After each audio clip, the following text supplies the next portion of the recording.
नमस्कार, the points only programme में आपका स्वागत है। आज का हमारा टॉपिक है स्ट्रबल बर्निंग। तो आइए जानते हैं यह चर्चा में क्यों है। पंजाब में गेहूं कटाई का काम पूरा हो चुका है। इस बार पिछले 2 वर्षों की तुलना में पराली जलाने की घटनाएं अधिक हुई हैं। तो इसका तात्पर्य यह है कि किसान पराली जलाने पर लगाए प्रतिबंधों को मान नहीं रहे हैं।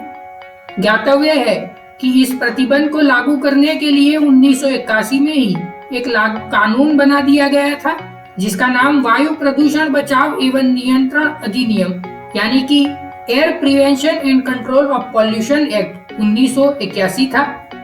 आइए जानते हैं स्ट्रबल बर्निंग के कुछ प्रमुख बिंदुओं के बारे में। सरकारी आंकड़ों के अनुसार पंजाब में 15 अप्रैल से 24 मई के बीच फसल अवशिष्ट दहन की कुल 13,026 घटनाएं दर्ज की गई हैं, जबकि वर्ष 2019 तथा वर्ष 2018 में ऐसी घटनाएं क्रमशः 10,476 तथा 11,236 घटनाएं बनी थी। पंजाब प्रदूषण नियंत्रण बोर्ड के अनुसार फसल दहन की सबसे अधिक घटनाएं मोगा जिले में है, जबकि इस घटनाओं में अमृतसर दूसरे स्थान पर है।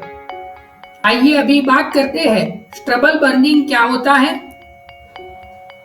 नवंबर महीने में धान की फसल कट जाने पर उसी खेत में गेहूं बोने की जल्दबाजी होती है, जिस कारण किसान फसल कटाई से बची हुई पराली को जलाकर गेहूं की तैयारी झटपट करने लगते हैं।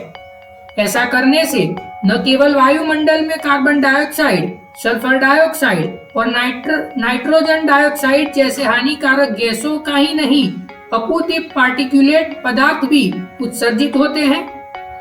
आइए जानते हैं स्ट्रबल बर्निंग क्यों चाहते हैं किसान। किसान पराली जलाने से होने वाले स्वास्थ्य के खतरे को समझते हैं, परंतु उनके पास खेत को दोबारा झटपट खेती के योग्य बनाने के लिए और कोई दूसरा उपाय नहीं होता। फसल कटाई से बची हुई पराली के निस्तारण के लिए नई तकनीक उपलब्ध है, परंतु उनके लिए यह तकनीक सुलभ नहीं होती। विशेषज्ञों का कहना है कि नई तकनीक के खर्चीले होने के कारण किसान पराली को जला देने में ही अपना भलाई समझते हैं।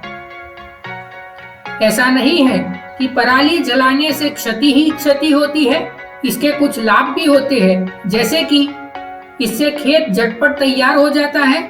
यह सबसे सस्ता उपाय है। यह खरपतवार को समाप्त कर देता है।